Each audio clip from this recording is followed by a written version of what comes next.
এক আল্লাহর ওলি নাম হলো হযরত শিবলি রাহমাতুল্লাহ আলাইহি। জোরে জোরে চিল্লায় বলো মারহাবা। উনি মক্কা মদিনা জিয়ারত করে, মদিনার পাগল। খুব খেয়াল বাবারা আমার, যেহেতু একটা আয়াত দিছি কোরআনুল কারীম থেকে ওলি আল্লাহদের শান, একটা হাদিস পড়েছি ওলি আল্লাহদের শান। কবর হাসর দিয়া, বাস্তবতা নিয়া, সামাজিকতা নিয়া, ওলি আল্লাহদের সম্মানের নিয়া। কারণ মুসলমান বেলায়েতের জামানা নিয়া কিছু কথা বলে আলোচনা শেষ করে চিন্তা করব।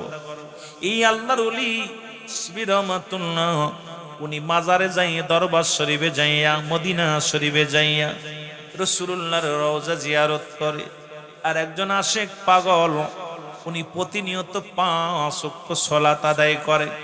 আর নামাজের মধ্যে বইয়া বইয়া নামাজ শেষ করে রব্বে কারিমের দরবারে দুটি হাত উঠায় কান্দে।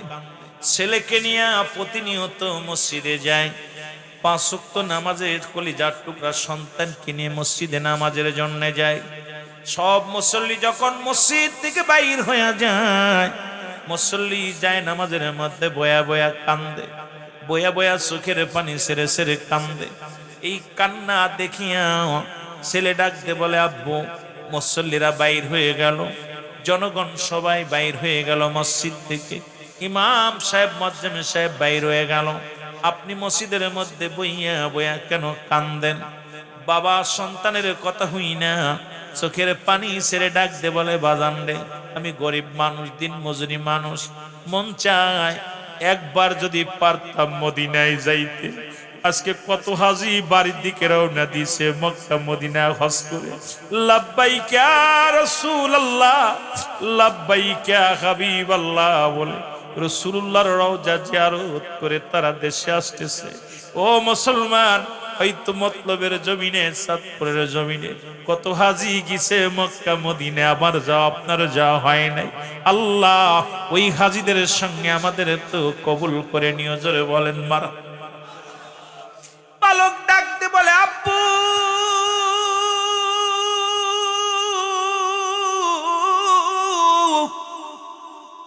সব মানুষ মসজিদ থেকে বাইর হয়ে যায়, আপনি কেন বাইর হন না? আপনি কেন যাই নামাজে বয়া কান্দেন? বাবা ডাক দি চোখের পানি ছেড়ে বলে, বাবারে, আমি গরিব মানুষ, কত মানুষ মক্কা মদিনায় গেছে, এই কয়টা দিন ঈদের চাই কোথায়? ঈদুল আজহার চাঁদ উঠে গেছে, এই আজহায় মুসলমান কুরবানির চাঁদ উঠছে, হজের চাঁদ উঠছে, কত মানুষ রাসূলুল্লাহর রওজা মুবারক জিয়ারত করে। আমি গরিব মানুষ মদিনায় যাইতে পারলাম না। আমার মনে বড় স্বপ্ন, মনে বড় আশা, ওই সোনার মদিনায় যাওয়ার। জোরে জোরে চিল্লায় বলো মারহাবা। আমার মনে বড় আশা ছিল যাব মদিনায়, বলো মনে বড়। একটু জোরে জোরে চিল্লায় বলেন, মনে বড় আশা ছিল। এর মক্কাওয়ালা মদিনাওয়ালা, মক্কাওয়ালা মদিনাওয়ালা, একবার আমায় দেখা দাও, আমার মনে বড়। আরো জোরে জোরে চিল্লায় বলেন, আমার মনে বড় আশা ছিল এই আরব সাগর পাড়ি দিব, নাই তো মোদের তরি।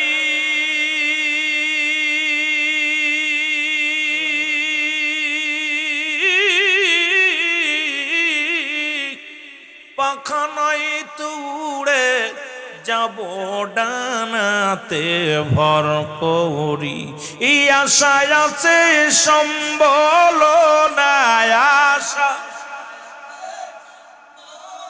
আরো জোরে জোরে বলেন, আশায় আছে সম্বল নাই, করি কি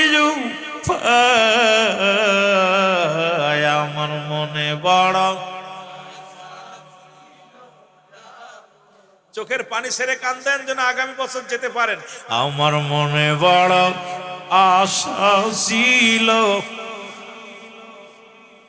এরে ঘুরি আমি তেজবি দেশে ঘুরি আমি ওগো নবীর পাগল ও ইয়া বলো নবী ইয়া আমার মনে বড় যাবো মদিনায় আমার মনে বড় এ ভাইরা এরকম যাইতে যাইতে কিছুদিন যাওয়ার পরে বাবা মারা গেল সন্তান এতিম দিনে দিনে বড় হতে লাগলেন সন্তান বড় হলো ব্যবসা বাণিজ্য করে টাকা রোজগার হলো মক্কা মদিনায় চলে গেল মদিনায় যাইয়া দেখে হাজিরা রাসূলুল্লাহর রওজার চারিপাশে ঘুরে আল্লাহ লাব্বাইক ইয়া রাসূলুল্লাহ লাব্বাইক ইয়া হাবিবাল্লাহ রাসূলুল্লাহর রওজার পাশে সবাই লাব্বাইক আল্লাহ লাব্বাইক ইয়া রাসূলুল্লাহ ওই বালক শুধু কান্দে আব্বু আব্বু আব্বু বলে কান্দে এই দৃশ্য দেখতে পাইলেন একজন আল্লাহর ওলি বিলাতের দরজার একজন আল্লাহর ওলি তিনি যুগশ্রেষ্ঠ কামেল আল্লাহর ওলি শিবলি রহমাতুল্লাহ আলাইহি উনি এই দৃশ্য যখন দেখতে পাইলেন বালকের কাছে যা বলে বালক তুমি কেন কান্দো সব মানুষ নবীজির রওজার পাশে কান্দে লাব্বাইক ইয়া রাসূলুল্লাহ লাব্বাইক ইয়া হাবিবাল্লাহ আল্লাহুম্মা জিন্নি মিনান নার রাসূলুল্লাহর রওজা ধরে কান্দে লাব্বাইক ইয়া রাসূলুল্লাহ তুমি কেন আব্বু আব্বু বলে কান্দো বলো হুজুর আমার মনের দুঃখ কারে বলবো আমার মনে বড় কষ্ট বলে বাবা কি হয়েছে বলো বলে হুজুর আমি আমার বাবার একমাত্র সন্তান আমার আব্বা ছোট্টবেলা থেকে 5 ওয়াক্ত নামাজ যখন আযান হয়ে যেত মসজিদে মুয়াজ্জিম সাহেব আযান দিত আমার আব্বা জান আমার হাত ধরে মসজিদে লয়া যাইত সব মুসল্লি বাইর হয়ে যাইত ইমাম সাহেব বাইর হয়ে যেত ওই যায় নামাজের মধ্যে বইয়া বইয়া আমার আব্বা জান কান্তর বলো মনে বড় আশা মদিনায় যাব আজকে আমার আব্বা জান আসতে পারে নাই আমার আব্বার রঙের কত মানুষের রং দেখা যায় আমার আব্বার নামের সঙ্গে অনেকের নাম মিলে যায় লক্ষ লক্ষ হাজি মদিনা জিয়ারত করে রওজা পাক জিয়ারত করে আজকে এত মানুষের মধ্যে আমার আব্বারে খুঁজা পাই না রে আজকে যদি আজকে আমার টাকা হয়েছে আজকে আমার সম্পদ হয়েছে আমার বাবা যদি বেঁচে থাকতো আজকে মদিনার রওজা জিয়ারত করত রাসূলুল্লাহর রওজা পাকে আসিয়া সাক্ষাৎ করত আল্লাহর ওলি শিবলি রহমাতুল্লাহ ডাকতে বলে বালক আমি দেখি প্রতিনিয়ত তুমি রাসূলুল্লাহর রওজা পাক ধরে চোখের পানি ছেড়ে ছেড়ে কাঁদো বাবা তুমি কেন কাঁদো তোমার চোখের পানি কেন পড়ে গো বাবা বলো হুজুর কি বলবো মনের দুঃখ কি বলবো আমার মনের কষ্ট হুজুর আমি গরিব মানুষ আমার বাবা গরিব মানুষ ছিল মনে বড় স্বপ্ন মদিনা জিয়ারত করবে রাসূলুল্লাহর রওজা মুবারক দেখবেন কিন্তু এই গরিব হওয়ার কারণে আমার আব্বা জান মদিনায় আসতে পারে নাই প্রতিনিয়ত মসজিদের মধ্যে নামাজ আদায় করত যাই নামাজে বইয়া বইয়া চোখের পানি ছেড়ে কান্তর বলতো মনে বড় আশা ছিল যাব মদিনায় বল মনে বড় ওরে মক্কাওয়ালা মদিনাওয়ালা মক্কাওয়ালা আমায় তুমি দেখা দাও আমার মনে বড় একটু জোরে জোরে চিল্লায় কাঁদেন আর বলেন মনে বড় আমি ঘুরি আমি তেজবি দাসে ঘুরি আমি ওগো নবীর পাগল হইয়া আমার মনে বড় যাব মদিনায়, আমার মনে বড় কে যাও ভাই মতলুবাসী সোনার মদিনা,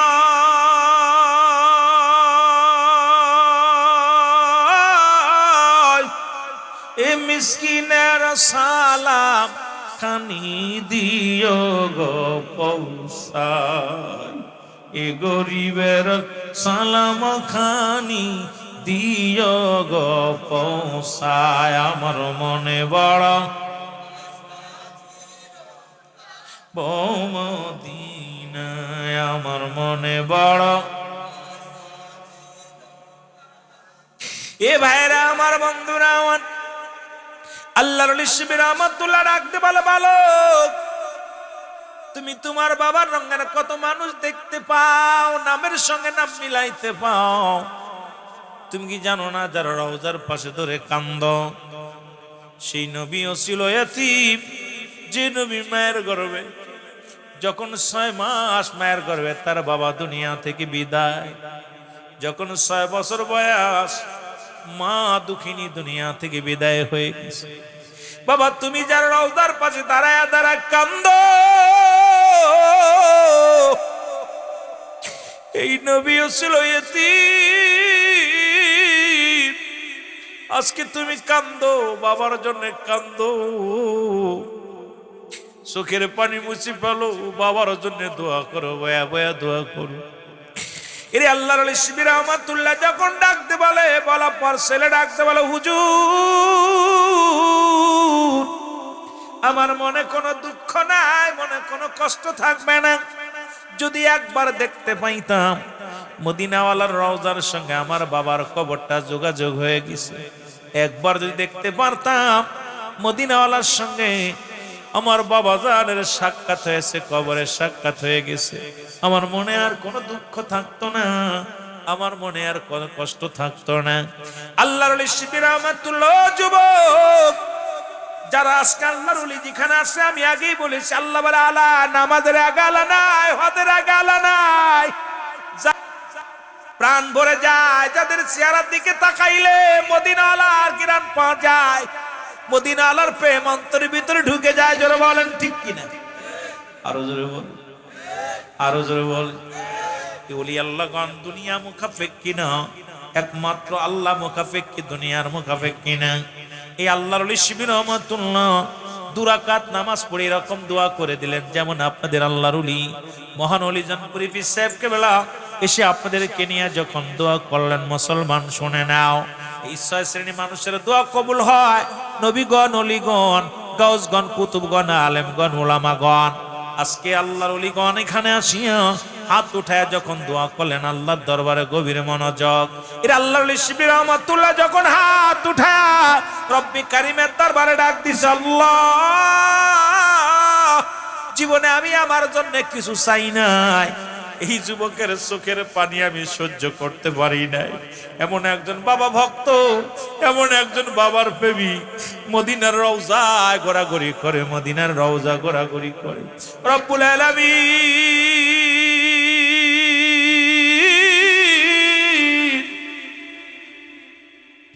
তুমি কবুল করে নাও, তুমি কবুল করে নাও।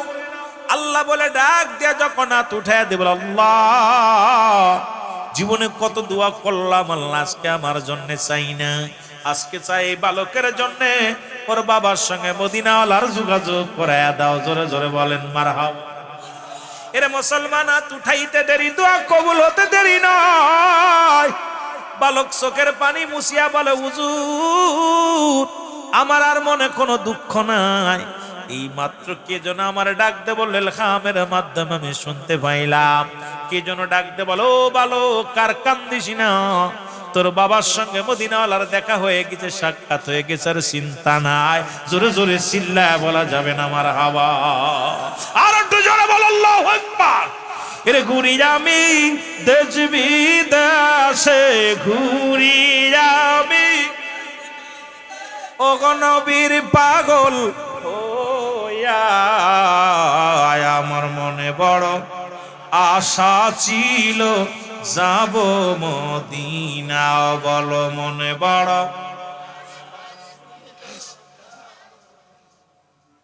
আমার ভাইরা অনেক লম্বা আলোচনা ছিল, যেহেতু 12টার ভিতরে মাহফিল শেষ করবে। আমার সহযোদ্ধা যারা নাম ঘোষণা করে গেছেন, আপন পীর যারা নামটা উচ্চারণ করছে মুখ দিয়া, আমিও ওয়াজ ছেড়ে দিয়ে আমার জীবনে প্রথম মনে হয় ওয়াজের মধ্যে ছেড়ে দিয়ে আবার মাইক ধরছি, খুব রেকর্ড খুব কম। কারণ আমার জীবনে আমি ছেড়ে দেওয়া পর আর মাইক ধরিনি। যেহেতু আল্লাহর মাহবুব বান্দা, ওলিদের কাছে আসে এলহাম, নবীদের কাছে আসে ওহি। সুতরাং এলহাম ছাড়া আল্লাহর ওলিরা কথা বলে না। এলহাম যখনই রুহুল আমিনকে ডাকটা দিছে, কলিজা ঠান্ডা হয়ে গেছে। মুখের দিক তাকাইয়া আলমগীর ভাইয়ের নামটা বলে গেছেন, উনি আলোচনা করবেন। সুতরাং তারপরও আমার মাইকটা তারা বেয়াদবি, শুধু হুকুম তালিম করার জন্য আমি আপনাদেরকে নিয়ে কথা বললাম। আবার সুযোগ হলে আলোচনা করব, প্রাণ ভরে আপনাদেরকে আলোচনা শোনাইব। আমার ভাই শ্রদ্ধেয় বড় ভাই উনি আলোচনা করবেন। যেহেতু আপনারা ঈদের একটা মৌসুম চলছে, সবাই কেউ জামাই বাড়ি, কেউ শ্বশুর বাড়ি, কেউ মেয়ে বাড়ি ইত্যাদি ইত্যাদি সবাই ঘোরাফেরা করতেছে। তার মধ্য দিয়েও আল্লাহর প্রেমিকেরা সবাই জান্নাতে বইব না, 8টা জান্নাত 7টা জাহান্নাম। জান্নাতি মানুষের সংখ্যা খুব কম হইব। তবে এখানে অসংখ্য মানুষ মনে করছেন আসে নাই, কিন্তু অসংখ্য ফেরেশতারা চারদিকে আছে। যারা বলেন ঠিক কিনা? অসংখ্য ফেরেশতারা রহমতের বাগান বন্টন করতেছে। এখানে কে আছো দুঃখী মানুষ, কে আছো কষ্টে আছে যে মানুষগুলো আজকে এখানে বই আল্লাহর দরবারে, আমি বলছি এখানে দুইটা জিনিস পাচ্ছে, রহমত একটা গজব। সুতরাং ভাইজান আসছেন, উনি আপনাদেরকে নিয়ে আলোচনা করবেন। আমার অগুছানো অসমাপ্ত আলোচনা এখানে ইতি করলাম। সকলের কাছে দোয়া চাই, সকলে দোয়া করবেন। আল্লাহ সকলের হায়াতের মধ্যে বরকত দান করুন। আসসালামু আলাইকুম ওয়া রাহমাতুল্লাহি।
একটা কথা উঠতে গেলে উনি বয়ান করতেছে, বয়ানের যেটা ইয়ে আছে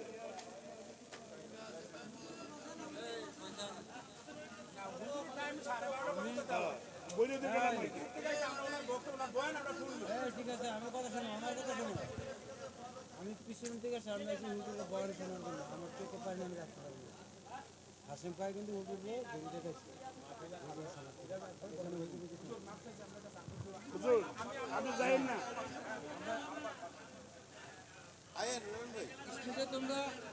কথা শোনেন আপনি।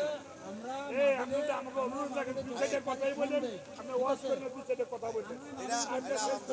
কিন্তু স্টেজে আগে তো লোক বসাতে রাস্তা দাও, স্টেজে তো আগে তো লোক বসাতে না। আপনি আমাদের কথাটা রক্ষা করেন, মাইকে বইটা কিন্তু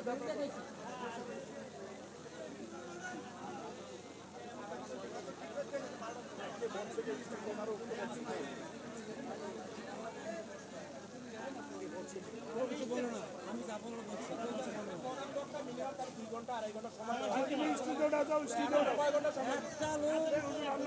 একটা লোক উঠছে না, একটা লোক কথা বলছে না। হুজুরের ওয়াজ শুনতে আপনারা বসেন, যাবেন না। হুজুরের ওয়াজ শুনতেছে, একটা বছরে হুজুরের পিছনে ঘুরছি, 2টা বছর পরে এবারে হুজুর না আসছে।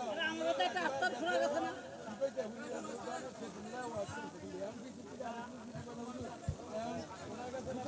আপনি বয়ে থাকবেন, আপনি বয়ে থাকেন।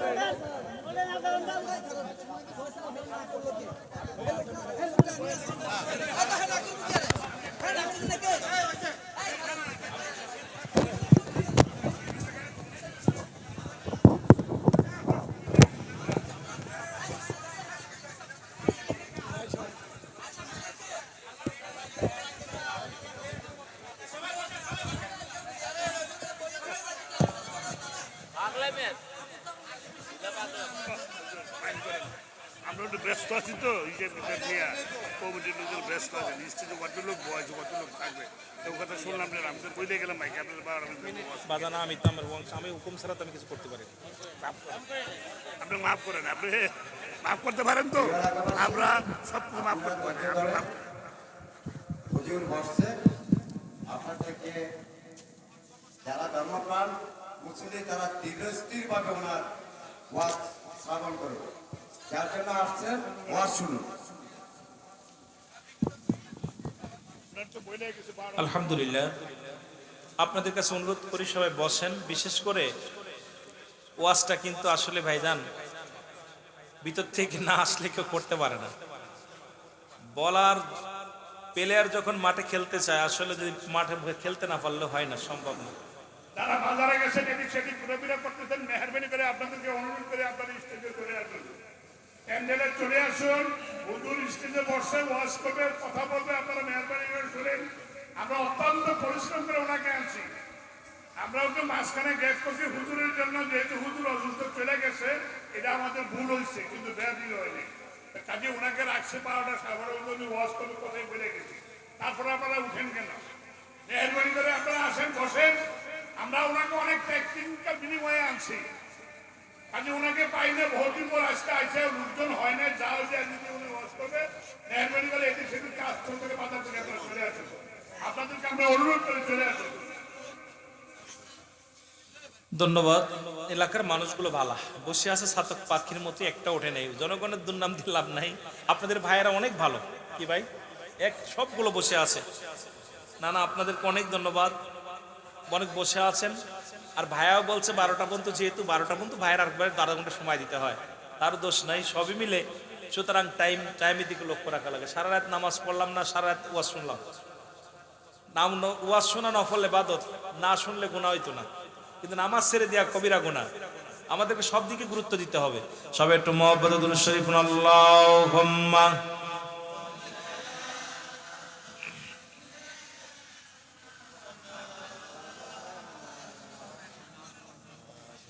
ওয়ালা আলি সাইয়্যিদিনা।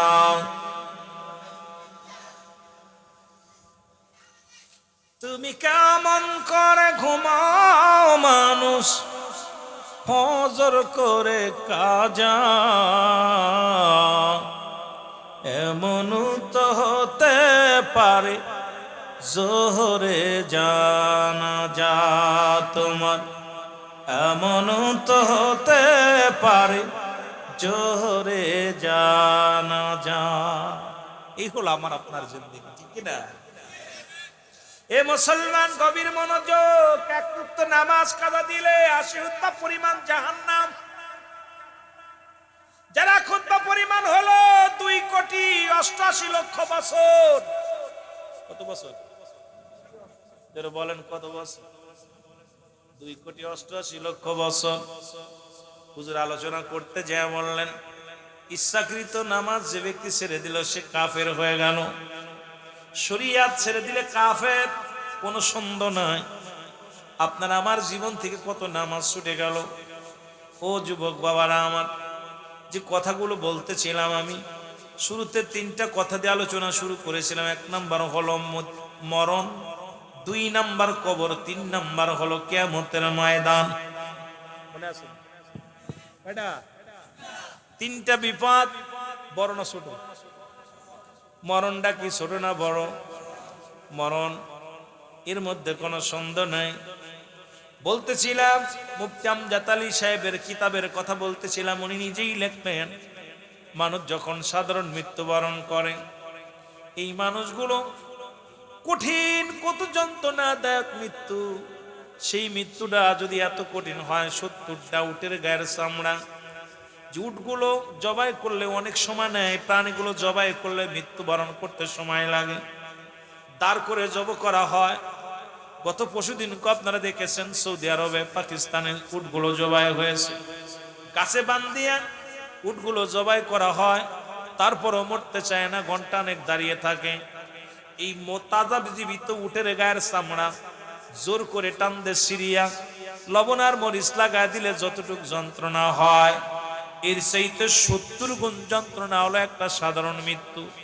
এখন আমরা মরণকালে যারা পায়খানা করে দিই, প্রস্রাব করে দিই, কত মানুষের জানাজা পড়াইলাম, কত মানুষের গোসল করাইলাম, কত মানুষের কাফনের মধ্যে মোড়াইলাম, দেখেছি গোসল করাতে যাইয়া ওই মানুষটা পায়খানা করে দিচ্ছে, প্রস্রাব করে দিচ্ছে, ওই মানুষটা জিহ্বা বাইর হয়ে গেছে, জিহ্বাটা ভিতরে দিলে আর যায় না,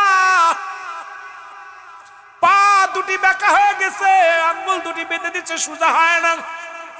আপনার আমার জীবনের মৃত্যুর ঘটবে, এর মধ্যে কোনো সন্দেহ নাই। সুতরাং এমন মরণ যেন হয় যে মরণটা পৃথিবীর সব চাইতে আসানে মৃত্যু হয়। দুইটা ইমানদার আর মুমিন, মুমিন এবং কাফেরদের মধ্যে মৃত্যু দুই রকম। ইমানদারের মৃত্যু হয় আসানে। কেমন আসানে হয়?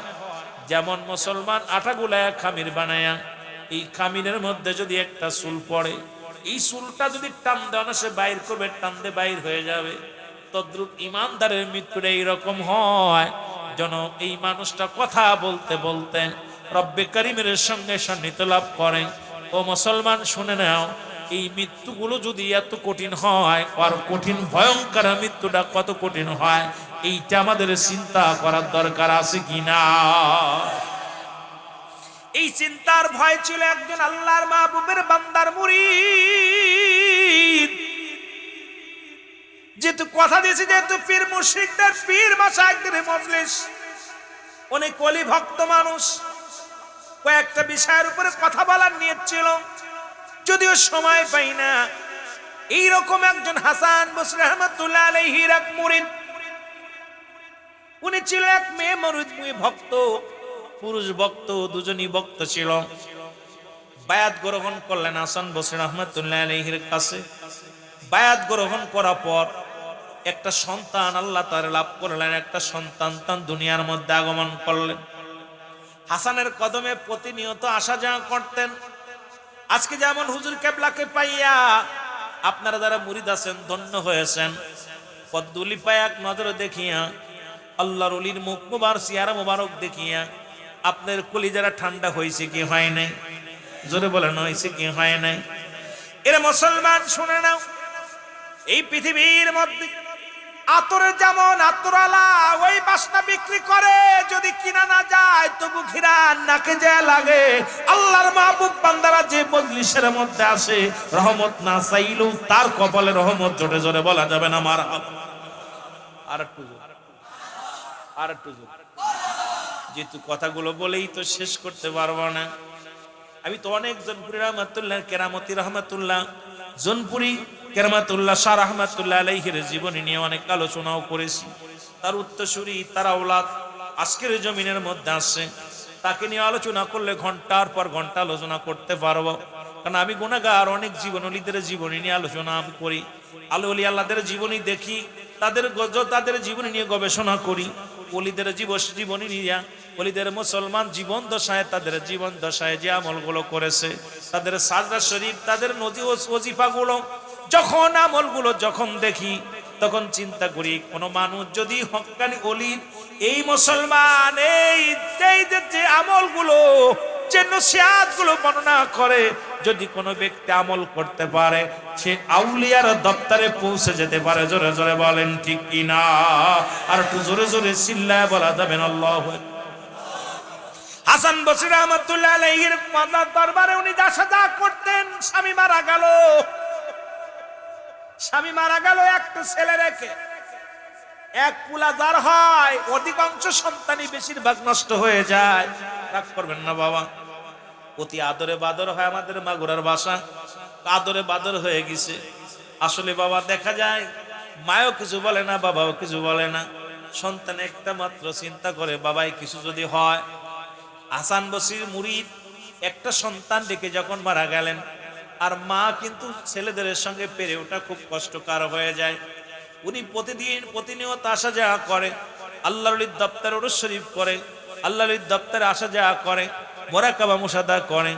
সন্তান লেখাপড়া ছেড়ে দিয়ে পাশাপাশি গাঁজা মদ, সন্তান দুনিয়ার মধ্যে নেশাগ্রস্ত হয়ে যায়, পৃথিবীর মধ্যে এক নাম্বার নেশাগ্রস্ত হয়ে যায়।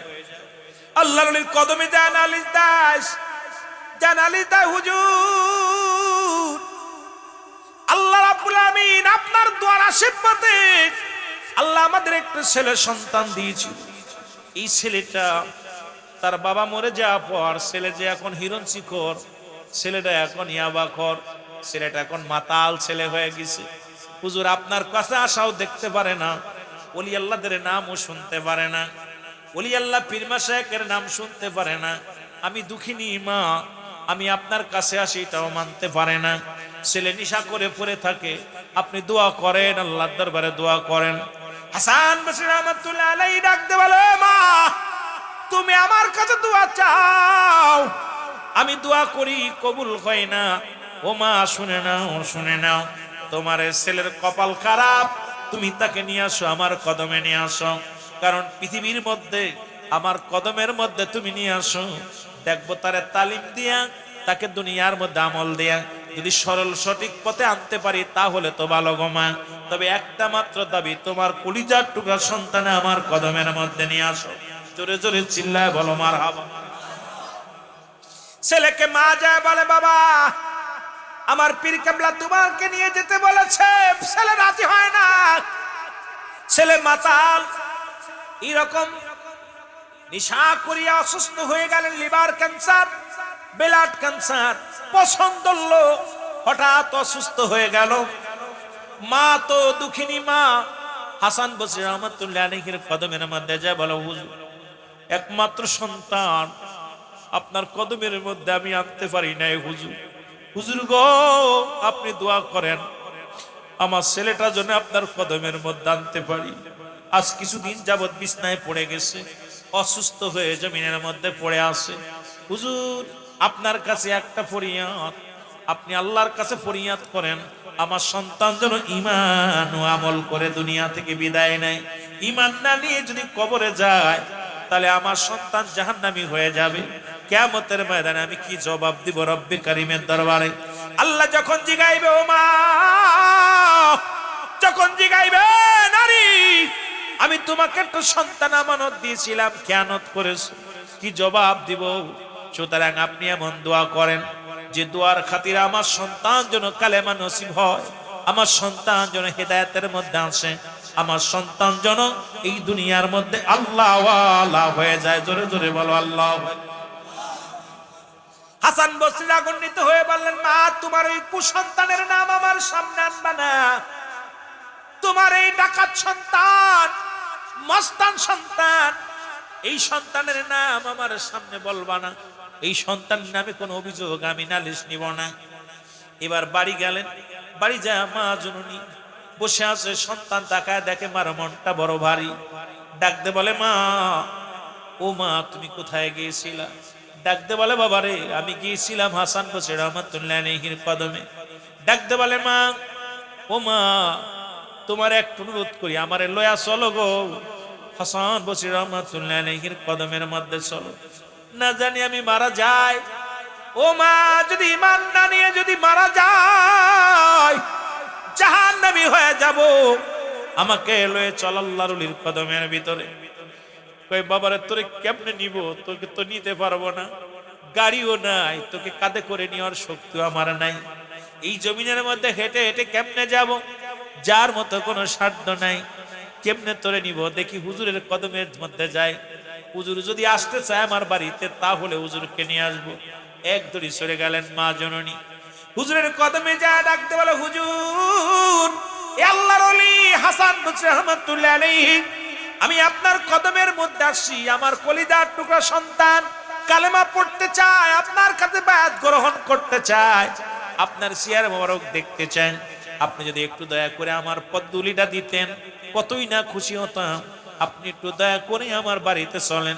হাসান বসরি কয়, মা তোমাকে না বলছি তোমার ওই মাতাল ছেলের দায় দায়িত্ব আমি নিব না, ওই মাতাল ছেলের কখনো আমি তার পক্ষেও নাই, তার জন্য আমি যেতে পারবো না, তুমি ফিরে যাও। যখন ফিরে চলে গেলেন বাড়ি যায় দেখে মা মাতাল ছেলে মৃত্যু সজ্জায় মুসলমান সজ্জিত, মৃত্যু সজ্জায় সজ্জিত। ডাকতে বলে, মা হুজুর কে আইছে? ও মা হুজুর কে আছে? আল্লাহর ওলি হাসান বসরি রহমাতুল্লাহ আলাইহি কে আছে? মা ডাকতে বলে, বাজান রে আল্লাহর ওলি হাসান বসরি রাহমাতুল্লাহ আলাইহি উনি আসেন না, কারণ উনি বড় কষ্ট পেয়েছে, মনে বড় কষ্ট পেয়েছে, এই কারণে উনি আসেন নাই।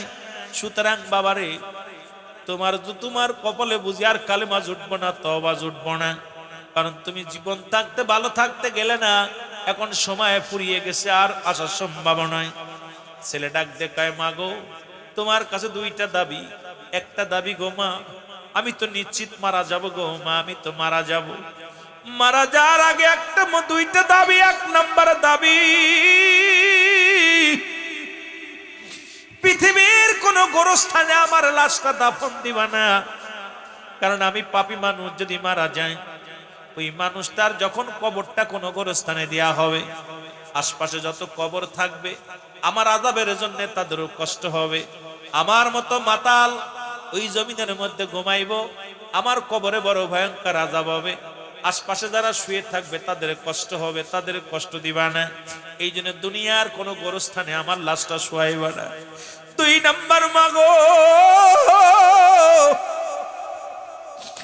আমি মৃত্যুর পরে আমার লাশটা তোমার আসল দিয়া বাদিয়া টানতে টানতে নিয়ে রাস্তার মধ্যে ফেলে রাখবে, শিয়াল কুকুরে খেয়ে ফেলবে, যাতে করে আমার কারণে কোনো কবরবাসীর কষ্ট না হয়, আমার কারণে কোনো গোরস্থানে আশেপাশে কোনো মানুষের কষ্ট না হয়। এই দুইটা দাবি করলাম রে মা, বলিয়া মার মুখের দিকে তাকায়া মা মাথার ভিতর হাত বুলায়, মা জননী কালেমা পড়ে, সন্তান চোখ দুটা বন্ধ করে ঘুমায় গেছে। জোরে জোরে বলো আল্লাহু আকবার, আরো জোরে জোরে চিল্লায় বলো আল্লাহু আকবার। কেউ বুঝিতে পারে না রে ওলি আল্লাহর খেলা, বলো কেউ বুঝিতে, আরো জোরে জোরে চিল্লায় বলেন, কেউ বুঝিতে পারে না রে আমাবস্যার চাঁদে দয়াল, আমাবস্যার রাতে দয়াল দেখায় চাঁদের আলো,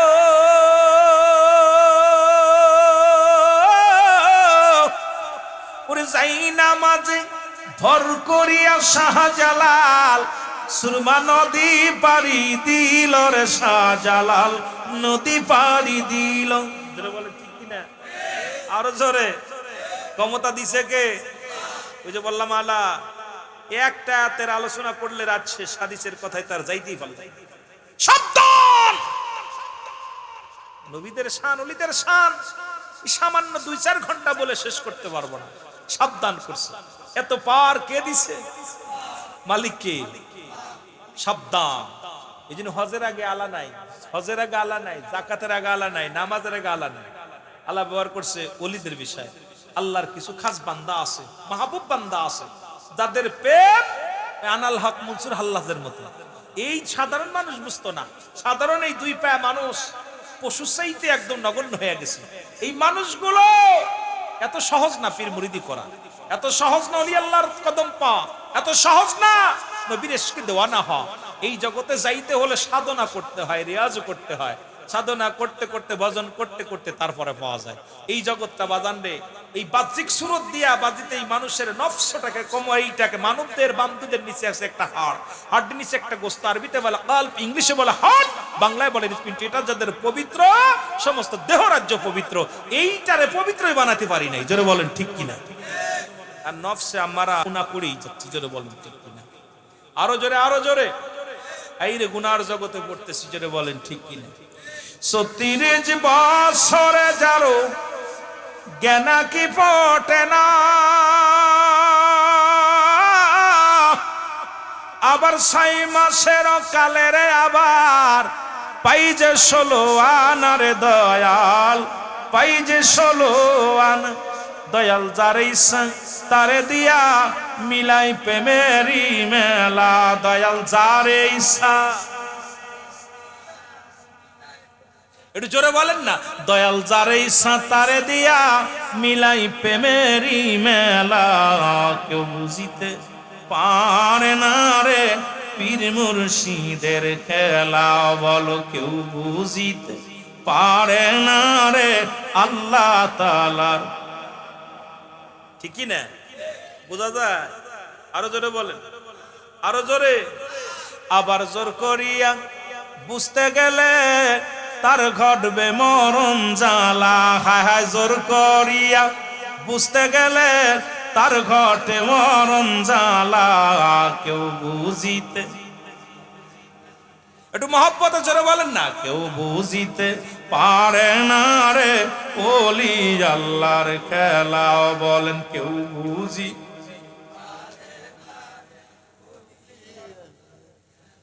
অনেক মানুষ জোর করে অনেক কিছু বুঝতে চায়। এই সম্মান বুঝবে এত সহজ না ভাই। এই তাসাউফ ভিত্তিক আলোচনা, যে ব্যক্তি তাসাউফকে অস্বীকার করে তার পিছনে নামাজি হবে না। এখন এই আলোচনা যদি আবার করি অনেক মৌলবী ধরা পড়ে যাবে।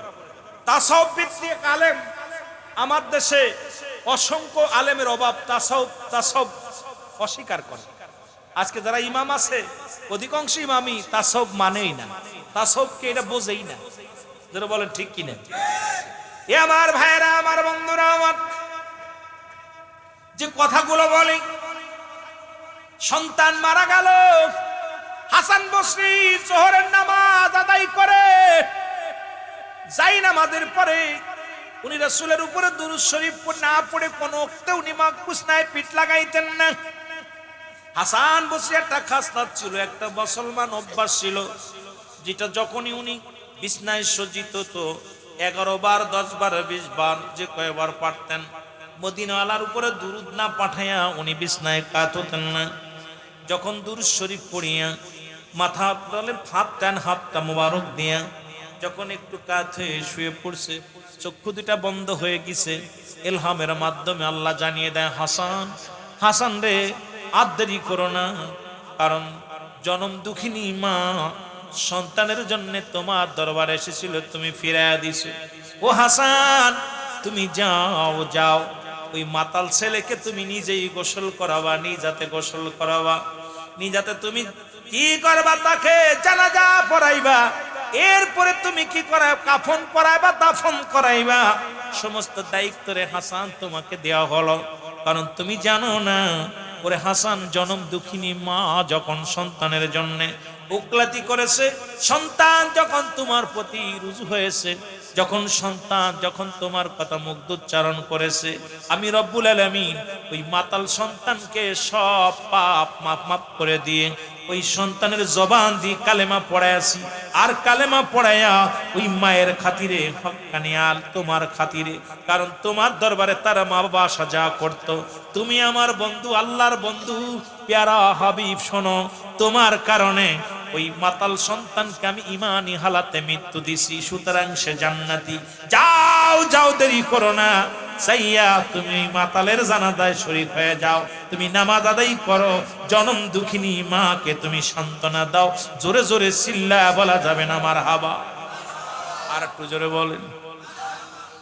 হাসান বসরি গমতি লাফতে উঠলেন, লাফতে উঠে তো শুরু করলো, চটি মুবারক পায়ের মধ্যে নাই, খালি পায়, উত্তপ্ত রৌদ্র দোষ শুরু করছে। মানুষ দেখে, আরে আল্লাহর ওলি হাসান বসরি শুধু দৌড়ায়, হাসান বসরি শুধু দৌড়ায়। পিছ থেকে লোকজন ডাক দেয়, হুজুর আপনি কেন দৌড়ান, আপনি কেন দৌড়ান? মানুষকে, হুজুরে যে ব্যক্তি এত আদবের সঙ্গে নমনীয় ভাবে চলাফেরা করে, এই লোকটা শুধু দৌড়ায় আর দৌড়ায়, চোখের বাড়ি ছেড়ে কান্দে, আল্লাহ আমি অপরাধী রে, আমি মনে হয় ভুল করে ফেলেছি, চোখের পানি ছেড়ে কান্দে। ভক্তবিন্দু ডাকতে বলে, হুজুর একটু দাঁড়ান। কয়, বাবারে সময় নাই, আমি বিশেষ এক দায়িত্ব পেয়েছি, বিশেষ কাজে রওনা দিছি, বাবা তোমরা দাঁড়াও। হাসান বসরি রহমাতুল্লাহ আলাইহি দৌড়ায় চলে গেলেন। যাইয়া উনি কি করলেন, সালাম দেয় ঘরের ভিতরে, আসসালামু আলাইকুম আহলাল বাইত। ভিতর থেকে কান্নার আওয়াজ, ফুপায়া কান্নার আওয়াজ শুরু হয়ে গেল, শোনা গেল। ডাকতে বলে, মা, ও মা, আমি তোমার হাসান বসরি রহমাতুল্লাহ আলাইহি আগমন করেছি। ডাকতে বলে, বাবারে সেই আশা আসলে, আমার কলিজার টুকরা সন্তান ইন্তেকাল করেছে, বাবা বড় স্বপ্ন ছিল আপনার কদমে শুবে দিব আমার কলিজার টুকরা সন্তানকে, আমার সন্তান কালেমা পড়ব, ঈমান আনবো, তারপরে মারা যাবে।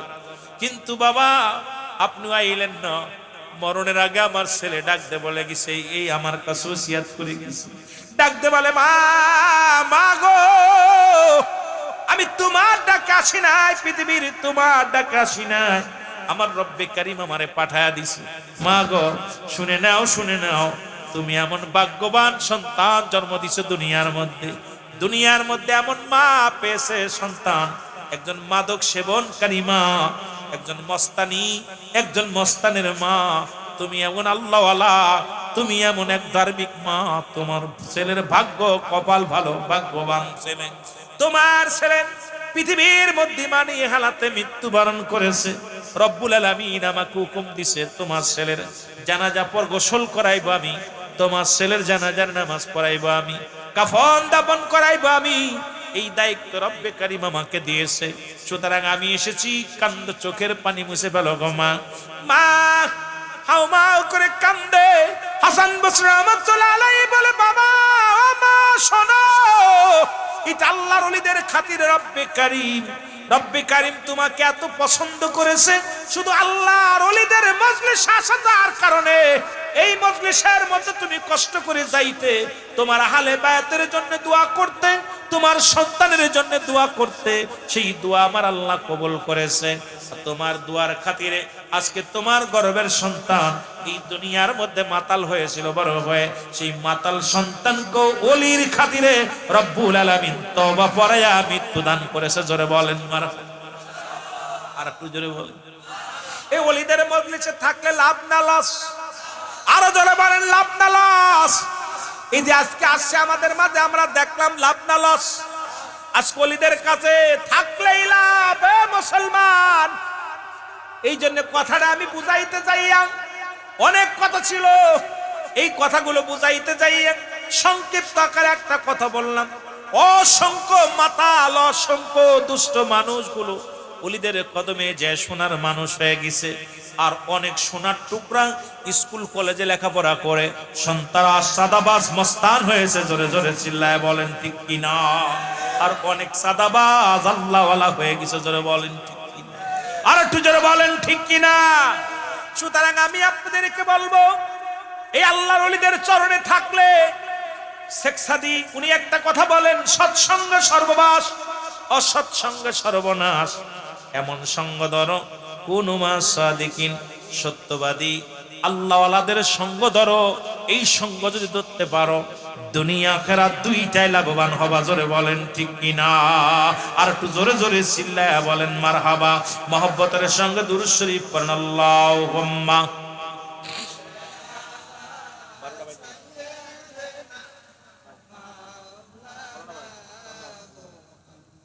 ওয়া আলা আলি।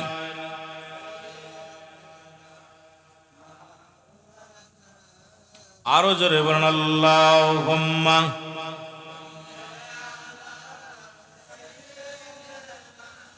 ওরে আজ না হয় কাল তুমি যাইবা কবরে, যাবার পরে দেখিবে চেয়ে গো তোমার সবই রইল। আরো জোরে বলেন, যাবার সময় দেখিবে চেয়ে গো তোমার সবই রইল। যাবার কালে দেখিবে চেয়ে গো।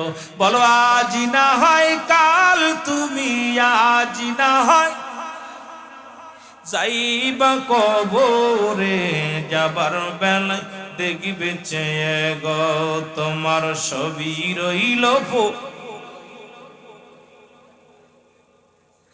ও ভাই ঘর করলাম, বাড়ি করলাম, সবই যাইবা সে রে, জায়গা করলা, জমি করলা, সবই যাইবা সে রে, যেদিন আজরাইলি ধরা দিবে রে। ও ভাই যেদিন আজরাইলি ধরা দিবে রে। বলেন আজ না হয় কাল তুমি, আজ না হয় যাইবা কবরে, যাবার বেলায় দেখিবে চেয়ে গো তোমার সবই রইল। আরো জোরে বলেন, যাবার সময় দেখিবে চেয়ে গো তোমার সবই রইল। তোমার দাদাই গিয়েছে, বাবাই গিয়েছে, কেউ আসলো না ফিরে, তোমারও তো যাইতে হবে রে ভাই অন্ধকার কবরে, তোমারও তো যাইতে হবে রে, বলো তোমারও তো আজ না হয় কাল, তুমি আজ না হয় কাল কবরে যাবার বেলায় দেখবে চেয়ে গো, তোমার ছবি রইল পড়ে যাব। এ দুনিয়ার মুসলমান,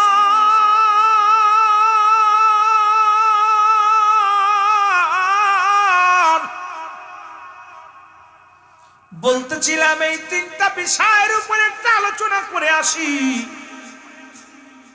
নাম্বার 1 হলো মরণ। পৃথিবীর মধ্যে প্রতাপশালী বাদশা ছিলেন 3-4 জন। কয়জন? যারা বলেন কয়জন? কত মস্তানি করো, কত না টাকার জমিদারি করো, কত সম্পদের বাহাদুরি করো, ও যুবক সব কিছু ছেড়ে চলে যেতে হবে। আমি পিরাইট আলোচনার মধ্যে একটা কথা বলে যাই, এই দুনিয়ার সম্পদ খাবে লোকে, তোমার দেহ খাবে ফুকে। দুনিয়ার সম্পদগুলো কিসে খাবে? লোকজনে খাবে। আল্লাহ কয় কুল্লুমান আলাইহা ফান, সব শেষ করে দিবে। আর একটু জোরে বলেন। আল্লাহ কয় বান্দারে এই দুনিয়ার যা কিছু আছে সব চূর্ণ বিচ্ছিন্ন করে দিব।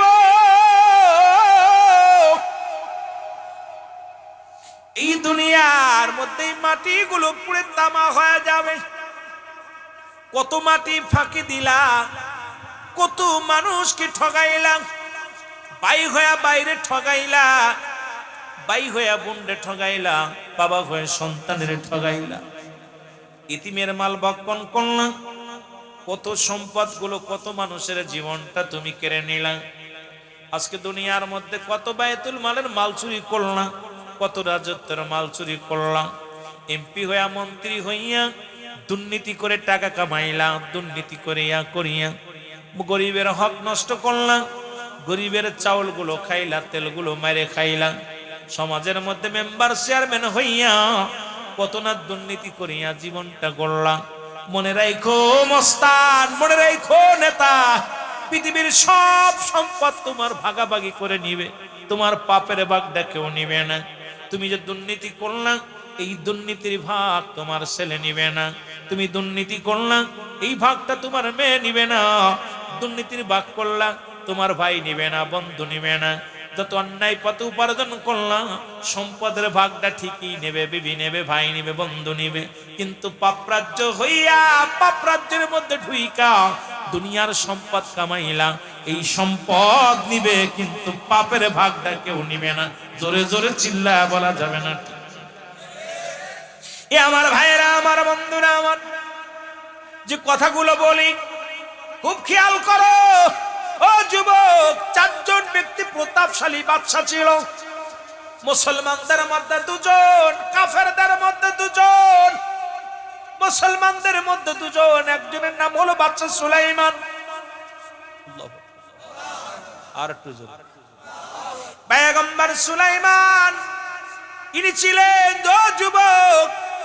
তাকে আল্লাহ পাক একটা মুজিজার সিয়ার দান করেছিল, একটা আংটি দান করেছিল, যা দিয়া সারা পৃথিবী ঘুরে ঘুরে ভ্রমণ করতে পারত, সারা পৃথিবী দেখত।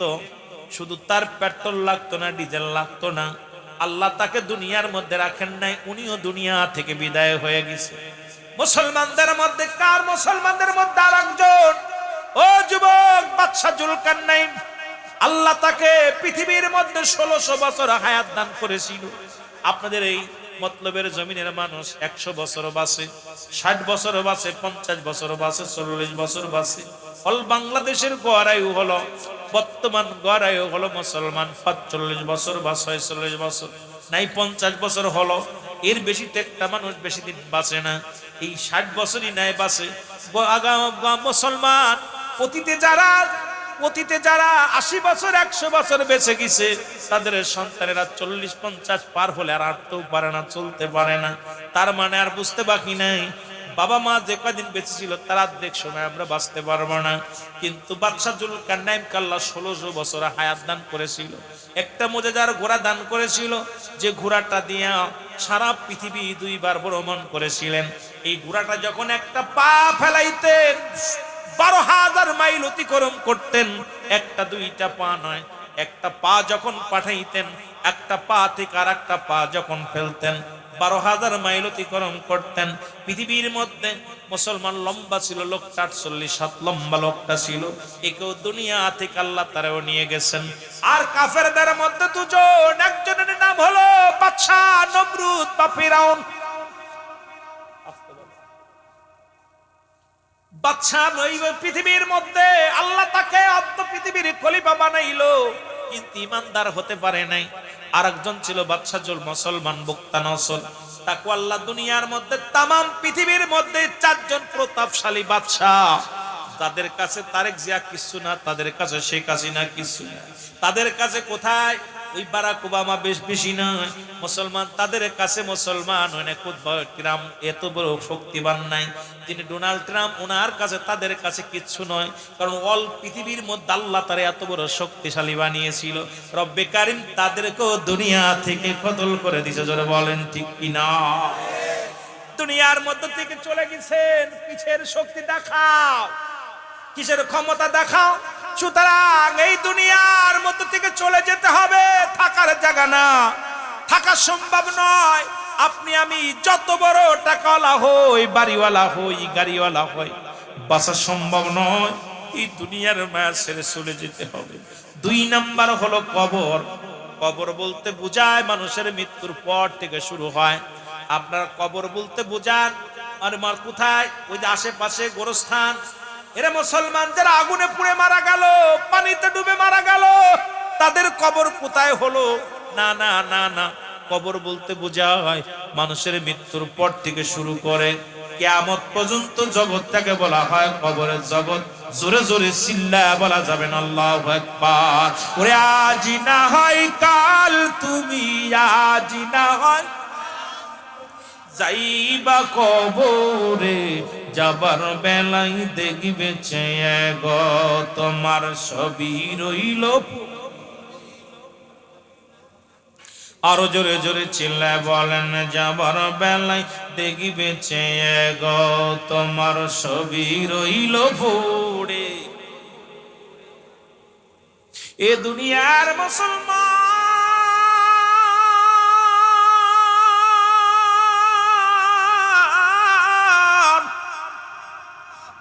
ওই কবরটা বড় নাম শুনলে বড় ভয় করে রে।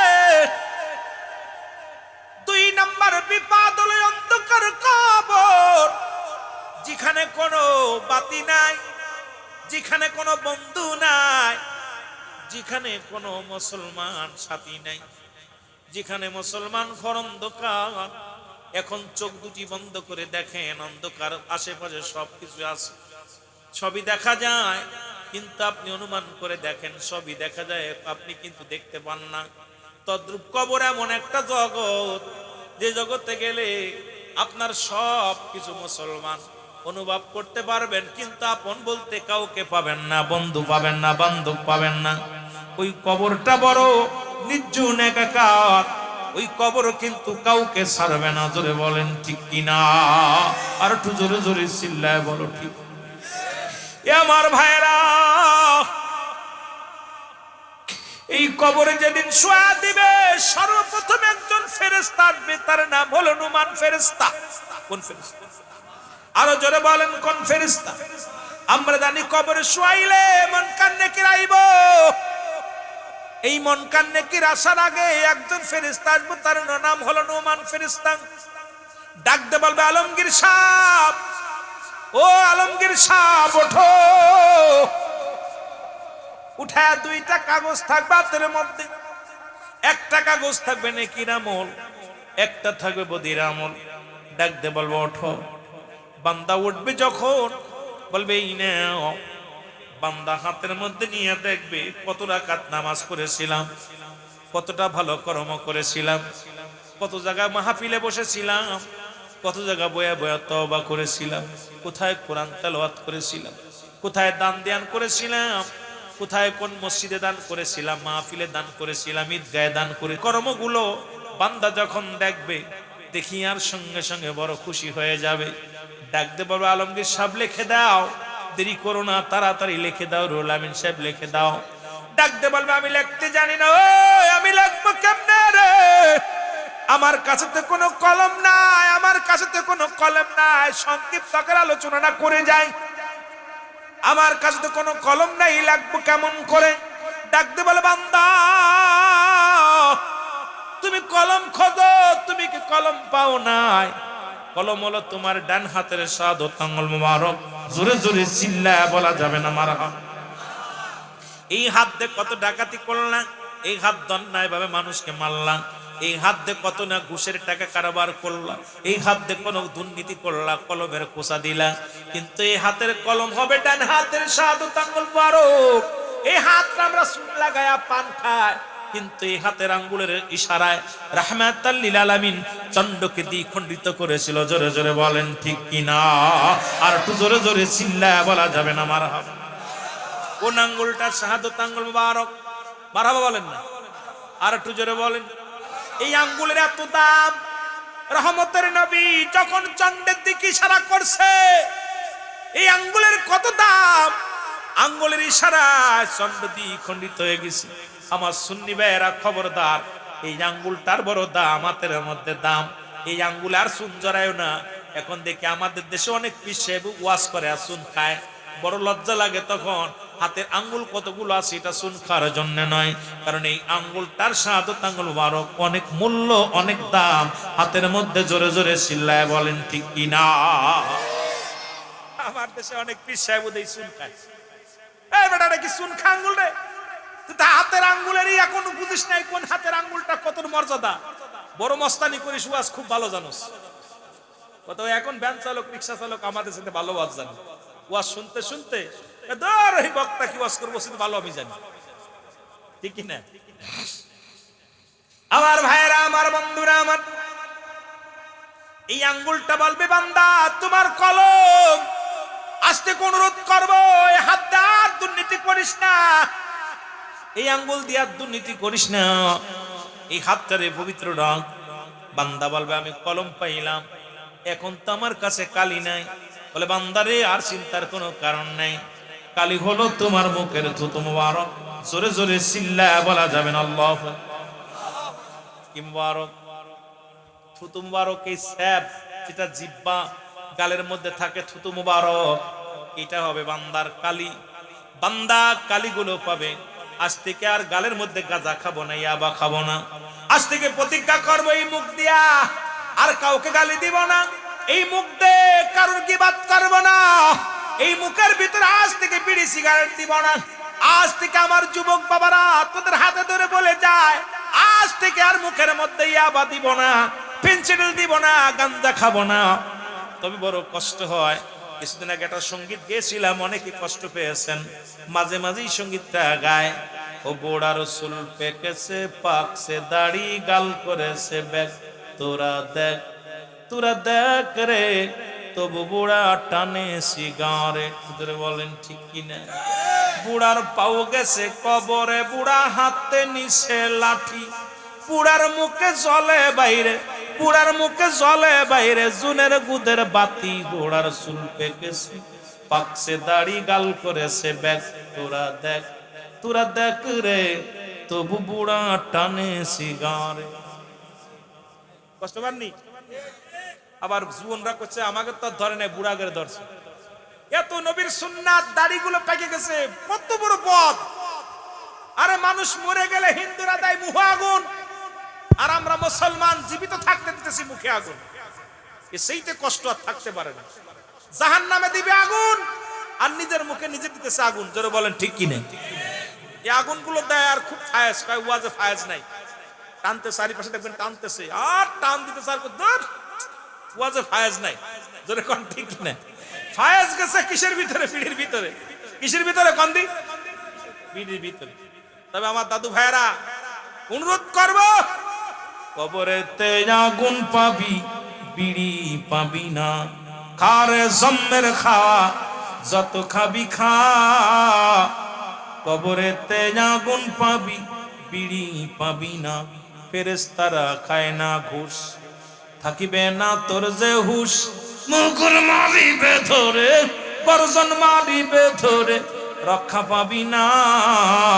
কবরেতে আগুন পাবি বিড়ি পাবি না। জোরে কণ্ঠে আরো জোরে। ফেরেশতারা খায় না ঘুষ, থাকিবে না তোর যে হুশ। ডান পাশের মাটিগুলো বাম দিকে যখন চাপ দিবে রে বান্দা, নিচের মাটিগুলো উপর দিকে চাপ দিবে। ফেরেশতারা ইয়া মুগুর মারিয়া যখন হাজার হাজার গজ নিচে নামি, বান্দা ওদিন চিৎকার মেরে কাজ হবে না। কেউ তোর সাহায্যের জন্য আগাইবে না, কেউ তোর উপকারের জন্য আগাইবে না। এই জন্য মাঝে মাঝে আমি বলি, কবরেতে আগুন পাবি বিড়ি পাবি না। বলো কবরেতে আগুন পাবি, আরো জোরে জোরে চিল্লায় বলেন, কবরেতে আগুন পাবি। খারে জম্মের খাওয়া নিষেধ করব না, খারে জম্মের খাওয়া বারণ করব না। কবরেতে আগুন পাবি বিড়ি পাবি না। জোরে বলেন কবরেতে। ফেরেশতারা খায় না ঘুষ। আমাদের দেশের নেতারা ঘুষ খায়, এমপি ঘুষ খায়, মন্ত্রী ঘুষ খায়, উকিলরা ঘুষ খায়, পুলিশি ঘুষ খায়। জোরে বলেন ঠিক না? সব জায়গা ঘুষ চলে, কিন্তু কবরে কোনো ঘুষ চলবো? জোরে বলেন চলবো?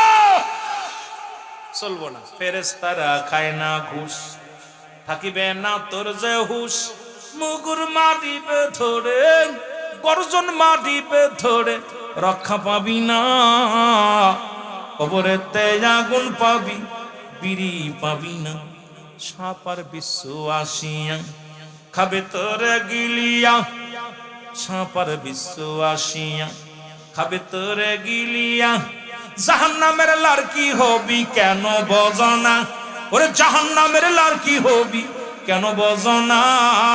কবরেতে আগুন পাবি বিড়ি পাবি না। বলো কবরেতে আগুন পাবি। জৈবন পাইয়া মরে ঘুরছ দুনিয়া জুড়ে, জৈবন পাইয়া মরে ঘুরছ দুনিয়া ভরে। খুদার কালাম না বুঝিয়া, খুদার কুরআন না বুঝিয়া চলছ ঘুরিয়া। কবরেতে আগুন পাবি বিড়ি পাবি না।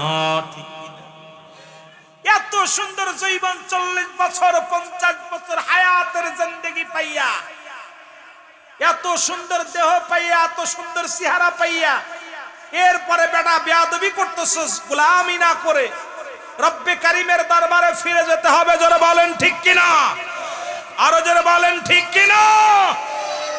এ আমার যুবক ভাইরা, কেন আমি যুগ উপযোগী ওয়াজ করি, বেশিরভাগই আমার যুবকদেরকে নিয়ে ওয়াজ করি। অনেক কথা যায় কথা বলতে গেলে, এই যৌবনকে আর ফিরে পাবো? এই যে আমার বাজানরা মুরব্বী, দাড়িগুলো পাক ধরছে, এইরকম বয়স কে আমরা পাবো?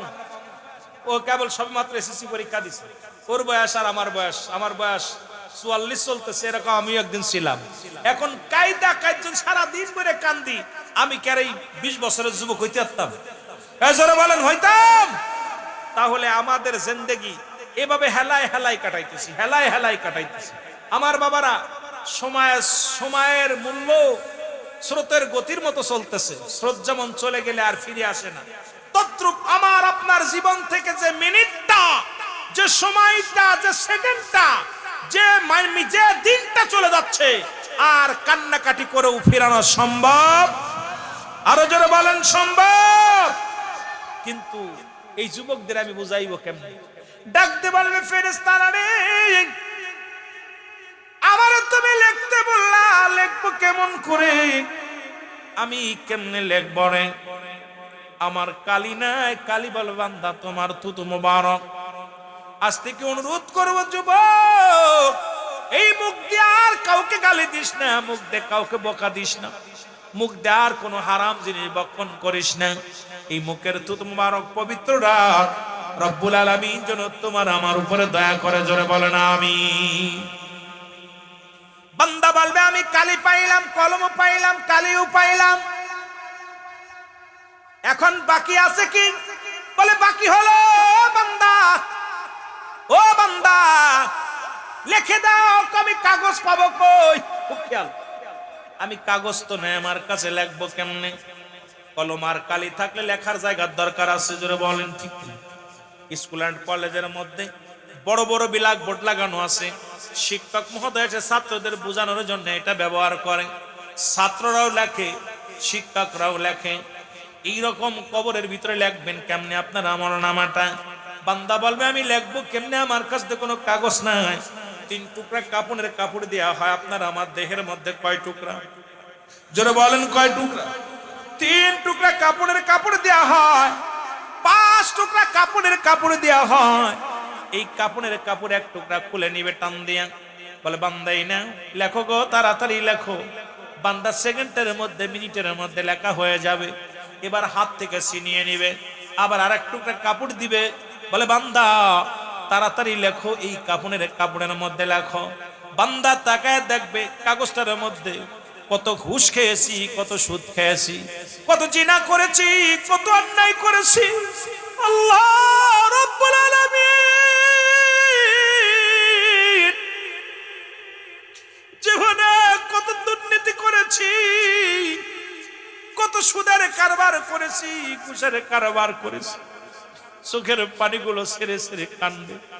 বান্দা চিৎকার দিবে, কয় বান্দারে আমি এগুলোকে, বান্দা বলবে কেমনে লিখবো? বলে বান্দা তুমি অমুক জায়গায় মাহফিল হয়েছিল, মাহফিল না শুনে বাজার আড্ডা মেরেছিলা। ও বান্দা মৌলানা সাহেবরা কত আলোচনা করলো, তোমার কানে যায় নাই, কারণ তোমার কানটা তুমি বন্ধ রাখছিলে রে বান্দা। ও বান্দা দুনিয়ার ভিতর অন্যায় পথে চলছো, লিখে দাও, তাড়াতাড়ি লিখে দাও। বান্দা বলবে আমি লিখতে জানি না, লিখতে জানি না, লাদ্রি কিচ্ছু জানি না, কিচ্ছু জানি না।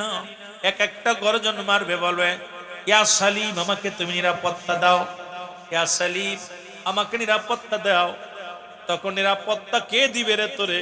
তোর তো আমল নামা নাই, সেদিন মাও নাই রে, মাও নাই রে, বাবাও নাই রে, খবরে তোমার মাও নাই রে, বাবাও নাই রে, খবরে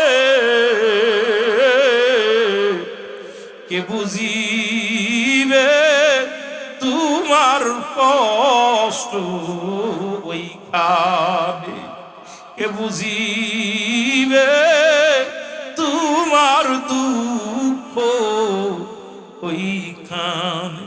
থাকতো যদি জোরের ভাই তোর বিবাদে, থাকতো যদি জোরের ভাই তোর বিবাদে, হয়তো একটু আসানো পাইতি কবরে। নাই আমল নাই বন্দেগি, ও মাবুদ উপায় কি মোর কবরে? নাই আমল নাই বন্দেগি, ও মাবুদ উপায় কি মোর খবরে? কিসের জবাব দিবারে মন হাসরের ময়দানে? মাও নাই রে, বাবা নাই রে, তোর বিপাদে আমল করো ও ভাই তুমি, এই না জগৎ। আমার ভাইরা যেদিন চিৎকার মেরে কান্দবে রে, এক একটা গর্জন মারবে, মাটির নিচে চলে যাবে, আবার উত্তোলন করা হবে। এক একটা আঘাত করবে, গজ গজ মাটির নিচে চলে যাবে, আবার উত্তোলন করা হবে। এই রকম আঘাত করে করে আপনার বদ আমলগুলো লেখানো হবে। বান্দা লেখানো পর নোমান ফেরেশতা ডাক দে বলবে গুড বাই, বিদায়। বান্দা 40 বছর 50 বছর হায়াত দিয়েছিলা, রব্বি করিম তোমার হায়াত দিয়েছিল রে বান্দা। তুমি নামাজ পড়ো নাই, হালাল খাও নাই, রোজা রাখো নাই, হজ করো নাই, যাকাত দাও নাই, সঠিক পথে বান্দা চলো নাই। বিদায় একটু পরে তোমার কবরে মুনকার নেকির ফেরেশতা আসবে। এরে মুসলমান, এই আমল নামাটা বদ আমল যদি বেশি হয়, এই কাগজটা তোর গলার ভিতরে লটকা দিবে। ও যুবক, এই আমলটা লটকা দিয়া চলে যাবে। এইবার কবরের ভিতরে মুনকার নেকির ফেরেশতা আইব। বান্দা কবরের ভিতরে ঢুকিয়া তোমার আমল নামাটা যখন দেখবে, দেখি আরে বান্দা আফসোস করে বলবে, আরে বান্দা 40 বছর 50 বছরের জিন্দেগি তুমি মিশে মিশে সময় নষ্ট করেছো, বন্দেগি করো নাই। বান্দারে তোমার জন্য ওই যে জাহান্নাম, কারণ কাফের মুশরিক বেঈমানদের জন্য আল্লাহ জাহান্নাম রাখছে। আল্লাহ বলে বিসমিল্লাহির রাহমানির রহিম উইদ্দাতুল কাফিরিন। আল্লাহ বলে কাফের বেঈমান মুনাফিকদের জন্য আমি আল্লাহ প্রস্তুতি করে রাখলাম 7টা জাহান্নাম। এ বান্দা, ওই জাহান্নামের গায়ের মধ্যে লাগানো আছে জাক্কুম নামে কাঁটাযুক্ত গাছ। আজকে মোবাইল নিয়ে, টিভি নিয়ে, বেগানা নারী নিয়ে ফুর্তি করো। আমি যুবকদের হাতে ধরে বলে যাই, পায়ে ধরে বলে যাই, হয়তো জীবনের শেষ মাহফিল হয়ে যেতে পারে। আজ থেকে তওবা করি, আজ থেকে যেন অন্যায় পথে না যায়, আজ থেকে যেন জুলুমের পথে না যায়, আজ থেকে যেন ব্যভিচার অন্যায় ছেড়ে দিই। আজ থেকে খাস তওবা করব রব্বুল আলামিন। ঈদগাহ ময়দান থেকে তুমি আমাদেরকে মাসুমের মাসুম বানায়া দাও, জীবনের গুনাহগুলো মাফ করে দাও। বান্দারে, এবার আপনাকে এইবার মুসলমান শুনে নাও, শুধু কাফের বেঈমানদের জন্য নয়, মুমিনদের জন্য আল্লাহ রেখে রাখছে একটা নয় দুটি না। আল্লাহ বলেন বিসমিল্লাহির রাহমানির রহিম। আমি প্রাণ ভরিয়া, মন ভরিয়া, প্রাণ ভরিয়া, মন ভরিয়া দেখব সোনার মদিনা। কত হাজি গেল বুঝি যাইতে পারলাম না, কত হাজি গেল ভবে যাইতে পারলাম না। বলেন প্রাণ ভরিয়া, মন ভরিয়া, প্রাণ ভরিয়া, মন ভরিয়া দেখব সোনার মদিনা। কত ভাই যে গেল মদিনায় যাইতে পারলাম না, কত হাজি গেল মদিনায় যাইতে পারলাম। ও মদিনার মাটি রে,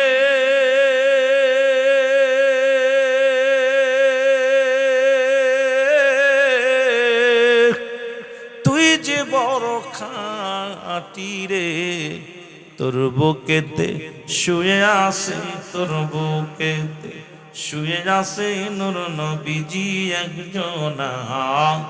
কত হাজি যাই মদিনায়, কত হাজি যাই মদিনায়, আমার যাওয়া হইল না। প্রাণ ভরিয়া, মন ভরিয়া দেখব মদিনা। বলো প্রাণ ভরিয়া, মন ভরিয়া। এ দুনিয়ার মুসলমান,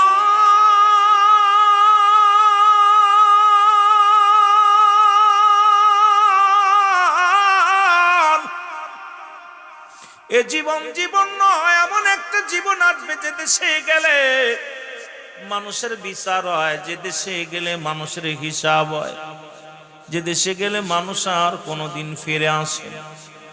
মানুষের 3টা বিপদ। নাম্বার 1 হলো মানুষের মরণ, নাম্বার 2 হলো কবর, নাম্বার 3 হলো কিয়ামতের ময়দান। প্রতিটা মানুষের জীবনে 3টা বিপদ। মরণ নাই কার কার একটু হাত তুলে দেখ। আছে সবাই? কষ্ট হচ্ছে আপনাদের? কষ্ট হচ্ছে? তিনটা বিপদ। নাম্বার 1 হলো মরণ। এই মরণের কথা ও যুবক বন্ধুরা, জীবনে প্রতিটা মানুষ, কত রাজা, কত বাদশা, কত এমপি মন্ত্রী। আজকের নিউজ শুনলাম তোফায়েল আহমেদ এত বড় বর্ষিয়ার নেতা ছিলেন, ওনাকেও আল্লাহ দুনিয়া থেকে নিয়ে গেছেন। কত ফকির, কত বাদশা, কত রাজা এই দুনিয়ার মায়া ছেড়ে চলে গেছেন। কেউ দুনিয়ার মধ্যে থাকবো না, থাকাও সম্ভব নয়। আমি আলোচনা শুরুর আগে একটু আপনাদেরকে স্মরণ করায়া দিই, মরণের পেয়ালা পান করতে হবে, এর মধ্যে কোনো সন্দেহ নাই। জোরে বলেন কিনা? আর এর আল্লামা মুকতাম জাতালি সাহেব কিতাব লেখেন, কিতাবের নাম বারে শরিয়াত। এই কিতাবের মধ্যে লিখতে যাইয়া উনি বললেন, দুনিয়ার মানুষ শোনো, পৃথিবীর মধ্যে সবচাইতে সাধারণ মৃত্যু যেটা, 70টা উটের চামড়া, গায়ের চামড়া জবাই না করিয়া, এই যে গত পশু আমাদের কোরবানি চলে গেল, ও মুসলমান 3 দিন ব্যাপী বাংলাদেশের মানুষ কোরবানি উদযাপন করলেন, ঈদুল আজহা উদযাপন করলেন। কত পশু কোরবানি করলেন, কত কষ্ট হয়েছে নিজের অনুভব করতে পেরেছেন। আমার বাবারা আমার, 70টা তাজা উটের গায়ের চামড়া জবাই না করিয়া উল্টো দিকে টান দিয়া সিরিয়া লবণ আর মরিচ লাগায় দিলে যতটুকু যন্ত্রণা হয়, এর চাইতে একটা সাধারণ মৃত্যু হলো এর চাইতে আরো 70 গুণ বেশি। এখন আমরা মরণকালে যারা পায়খানা করে দিই, মরণকালে যারা প্রস্রাব করে দিই, মরণকালে যারা মুসলমান চোখ দুটি বড় বড় হয়ে যায়, মরণের সময় যাদের একটা অঙ্গ বেঁকা হয়ে যায়, তাদের মরণটা কত কঠিন হয়। এই মরণ থেকে বাঁচার কোনো উপায় নাই। জোরে বলেন কিনা? বাদশাহ ফকির হ্যায় সবকো একই ঠিকানা। কে বাদশা কে ফকির? তাই তো বাদশা সেকেন্দার মরণের আগে উজিরকে ডাক দে, বলে উজির শোনো শোনো, আমি যেদিন মারা যাব, মরে যাওয়ার পর কাফনের ভিতরে আমারে মোড়াইবা, যখন ওই সারবিয়ারি পালকের মধ্যে আমারে সরাইবা, সরানোর উপরে আমার হাত দুটি কাফনের বাইরে রেখে দিবা। উজির ডাক দে, বলে হুজুর আপনি কি কথা বললেন? কারণ মানুষ জানে আপনি একজন ভালো মন্ত্রী ছিলেন, আপনি ভালো একজন রাজা ছিলেন। এখন মৃত্যুর সময় যদি আপনারা যদি ওই কাফনের কাপড়ের ভিতর থেকে হাত দুটি বাইরে করে রাখি, দুনিয়ার মানুষ বলবে বাদশাহ মরণের পর বুঝি কর চায়, জনগণের কাছে বুঝি খাজনা চায়, কর চায়। ডাক দে উজিরি, ডাক দে উজিরি রে, উজির তুমি বোঝো না এত সম্পদ আল্লাহ আমারে দিয়েছে, এই দুনিয়ার মধ্যে এত নামি দামি ব্যক্তি আমি, এই দুনিয়ার মধ্যে সম্পদের অভাব নাই, গাড়ির অভাব নাই, নারীর অভাব নাই, বাড়ির অভাব নাই। মানুষকে দেখায় দাও আমি এত বড় বাদশা সেকেন্দার দুনিয়ার মধ্যে শূন্য হাতে এসেছিলাম, আর বিদায়ের সময় শূন্য হাতে বিদায় নিলাম। প্রজারা যেন দেখতে পারে, এর থেকে যেন দুনিয়া ছেড়ে দিয়া রব্বে কারিমের গোলামি করতে পারে। এত ধন সম্পদ আমি কিছু নিয়ে যেতে পারলাম না, কত হাতি ঘোড়া ছিল কিছু নিয়ে যেতে পারলাম না, শূন্য হাতে এসেছিলাম। জীবনের প্রথম কাপড় পরিধান করাইছে আমাদের অন্য মানুষের সাহায্যে, জীবনের শেষ কাপড়টা পরিধান করাবে অন্য মানুষ, সুতরাং নিজের কাপড়টা নিজে পরেও যেতে পারলাম না। এইটা হলো আমার মাতবাড়ি, এইটা হলো আমার জমিদারি, এইটা হলো আমার রাজত্বের উজির। সুতরাং লোকজনদের আমার জানায় দাও, প্রজাদেরকে জানিয়ে দাও, দুনিয়ার মোহে পড়িয়া যেন পাপ রাজ্যের মধ্যে না ঢোকে, সবাই যেন রব্বি মুখী, রব্বুল আলামিনের মুখী হয়ে যায়। জোরে জোরে চিল্লায় বলা যাবেন আল্লাহু আকবার, আর একটু জোরে জোরে চিল্লায় বলা যাবেন আল্লাহু আকবার। এ দুনিয়ার মুসলমান, আমি আলোচনা কই থেকে কই যায় একটু মনে রাখবেন, যদি অল্প সময়ের মধ্যে অনেক কথা আলোচনা করব, আলোচনাগুলো নিয়ে যেতে হবে। সারা জীবন শুধু ওয়াজ শুনলেন, বাড়িতে নিলেন না, কাজে লাগবে না। চোখের পানি ফেলবেন, কারণ এই চোখের পানির বড় মূল্য। চোখের পানিগুলো সেরে সেরে দিয়ে কাঁদবেন, রব্বে কারিমকে ডাকতে বলবেন, আল্লাহ এই তো বুঝি জীবনের শেষ মাহফিল, এই তো বুঝি জীবনের শেষ রাত। আগামী বছর আর এই ময়দানে আমরা আসতে পারবো না, আগামী বছর আর বসতে পারবো না। রব্বুল আলামিন যেন আমাদেরকে ক্ষমা করে দেয়। জোরে জোরে চিল্লায় বলা যাবে না আমিন? আর একটু জোরে জোরে চিল্লায় বলা যাবে না আমিন? মহব্বতের সঙ্গে দুরূদ শরীফ পড়েন, আল্লাহুম্মা জোরে।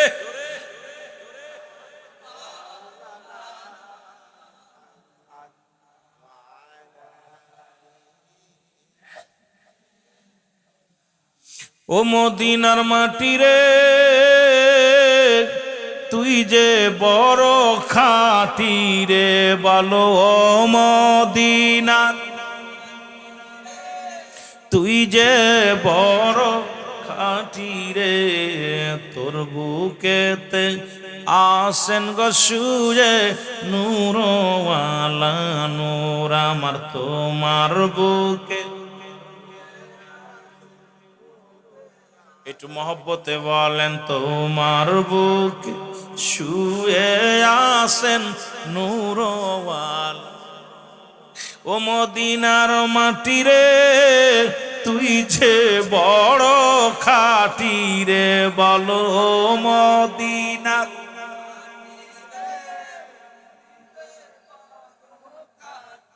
তোর বুকেতে আসেন গো সুরে নূরওয়ালা নূর আমার তোর বুকেতে।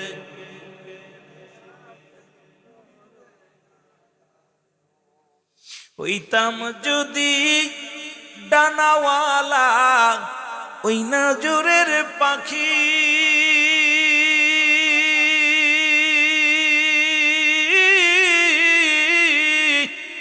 প্রাণ ভরিয়া দেখতাম আমি মদিনার মাটি, প্রাণ ভরিয়া দেখতাম আমরা মদিনার। আরো জোরে জোরে বলেন, প্রাণ ভরিয়া।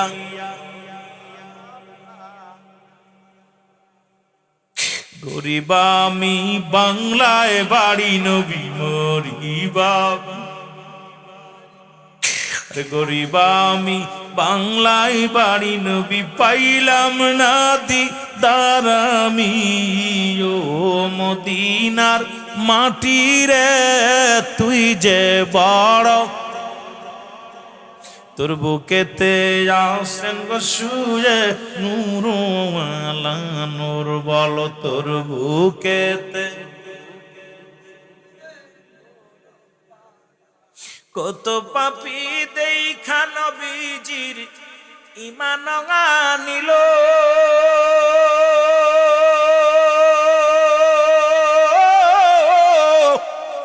বাংলাদেশের আশেক আমি ভাগিনা হইল, দেখা ভাগিনা হইল।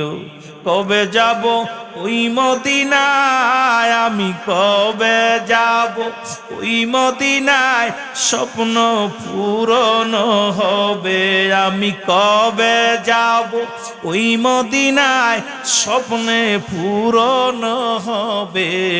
ও মদিনার মাটি রে, তুই যে বড় খাঁটি রে, বলো ও মদিনা,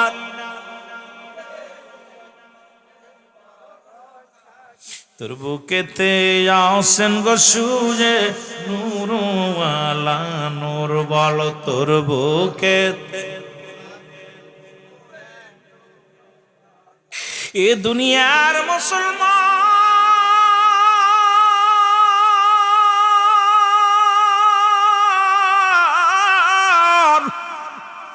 কেন আলোচনার মধ্যে নবীর প্রেমের কথা বলি? কারণ নবী লাগবে কবরে, নবী লাগবে মিজানে, নবী লাগবে ফুলসিরাতে, নবী লাগবে ইয়াউমুল কিয়ামতের ময়দানে। নবী বিনে কোনো বান্ধব নাই।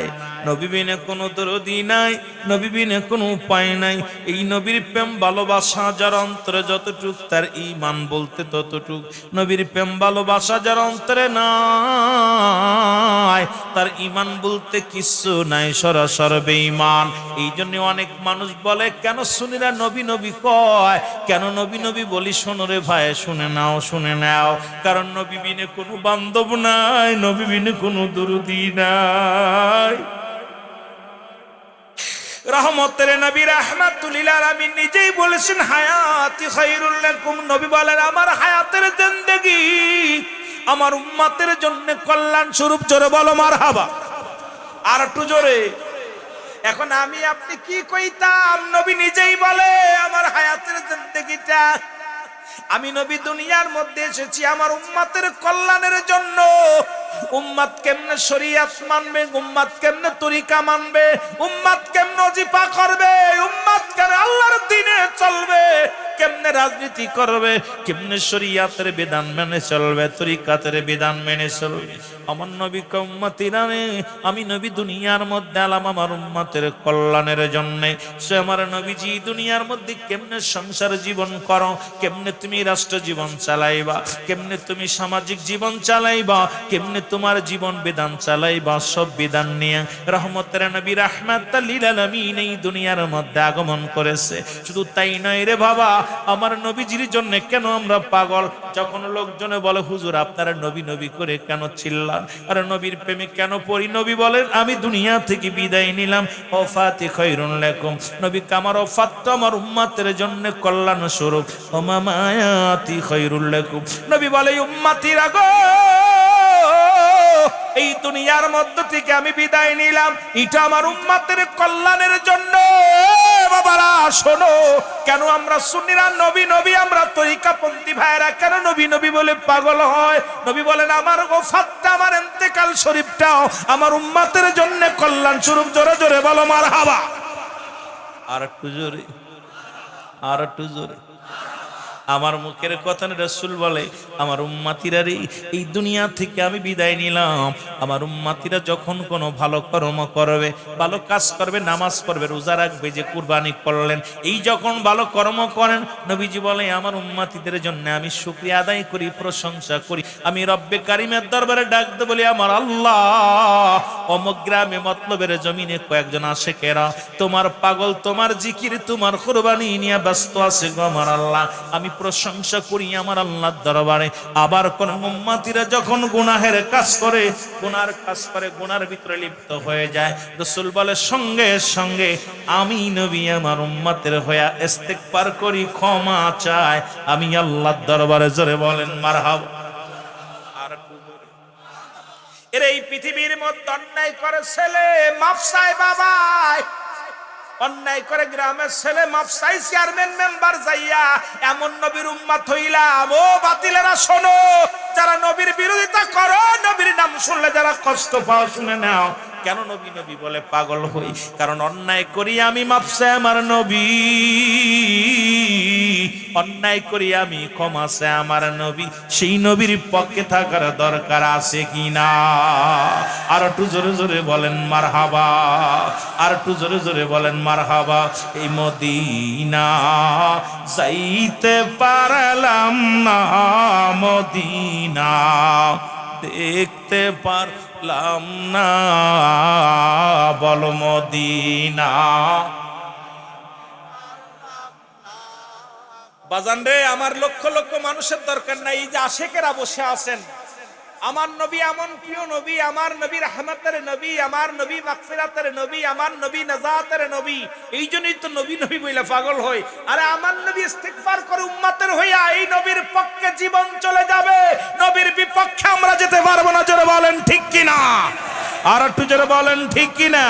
মদিনা যাইতে পারলাম না, মদিনা দেখ। আরো জোরে বলেন, মদিনা যাইতে পারলাম না, মদিনা। আমি অসহায় তাই এত দূরে রই, আমি অসহায় তাই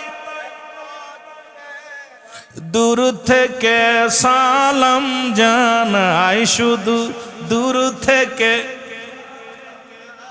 নাই মদিনা, যাইতে পারলাম না মদিনা। আরো মহব্বতে জোরে জোরে চিল্লায় বলেন মদিনা, যাইতে পারলাম না মদিনা। আমি অসহায় তাই এত দূরে রই, আমি অসহায় তাই শুধুই সালাম জানাই, বলো শুধুই জানাই মদিনা, যাইতে পারলাম না মদিনা। মদিনার নাম কত মধু,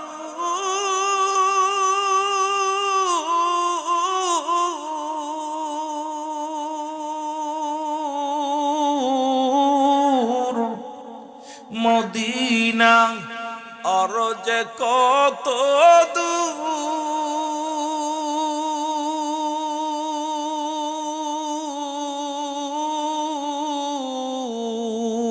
ওই মদিনার পথের দুলি, বলো ওই মদিনার পথের দুলি, মাখতে পারলাম না মদিনা।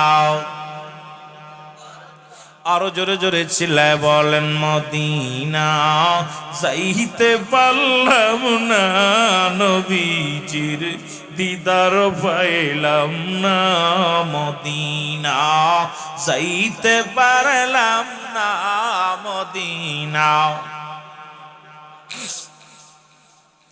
মদিনার নাম কত সুন্দর,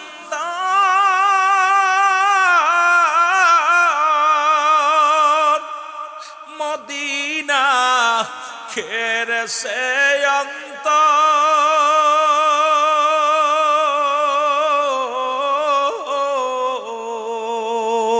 এই গরিব দুঃখীর সালাম খানি, গরিব দুঃখীর পৌঁছাই দিয়া মদিনায়, বলো পৌঁছাই মদিনা, যাইতে পারলাম না মদিনা। এ দুনিয়ার মুসলমান